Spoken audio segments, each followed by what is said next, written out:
सिर्फ 20 से 22 किलोमीटर चौड़ी सिलीगुड़ी कॉरिडोर यानी चिकन्स नेक एक बार फिर राष्ट्रीय सुरक्षा और स्ट्रेटेजिक कनेक्टिविटी के केंद्र में आ गई है।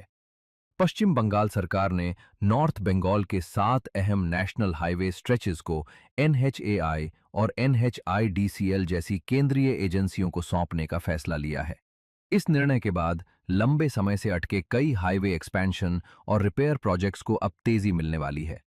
सबसे बड़ी बात यह है कि इन 7 में से 5 हाईवे स्ट्रेचेस सीधे चिकन्स नेक इलाके से गुजरते हैं, जो पूरे नॉर्थ ईस्ट इंडिया को मेनलैंड इंडिया से जोड़ने वाला इकलौता लैंड कॉरिडोर है।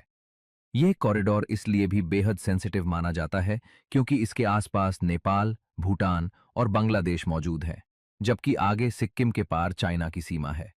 2017 के डोकलम स्टैंड ऑफ के बाद से इस इलाके की स्ट्रेटेजिक इंपॉर्टेंस और बढ़ गई थी, क्योंकि किसी भी इमरजेंसी या बॉर्डर टेंशन की स्थिति में सेना की तेज डिप्लॉयमेंट और मिलिट्री लॉजिस्टिक्स इसी रूट पर निर्भर करती है।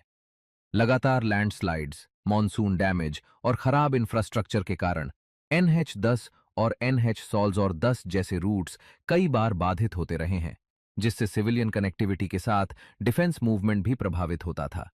अब सेंटर के डायरेक्ट कंट्रोल में आने के बाद NH-33, NH-33 और NH-312 जैसे स्ट्रेचेस का वाइडनिंग और स्ट्रेंथनिंग तेज होगा, जबकि सेवक कोरोनेशन ब्रिज, हसीमारा जयगांव और चंग्राबंधा कॉरिडोर्स पर भी तेजी से काम आगे बढ़ेगा।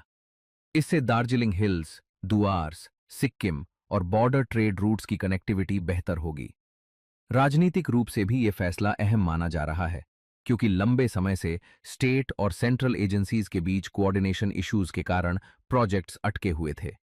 अब इन हाईवेज का नेशनल स्ट्रेटेजिक नेटवर्क के साथ इंटीग्रेशन तेज होगा और नॉर्थ ईस्ट तक सप्लाई चेन, टूरिज्म, ट्रेड और डिफेंस प्रिपेयर्डनेस सभी को बड़ा बूस्ट मिलने की उम्मीद है।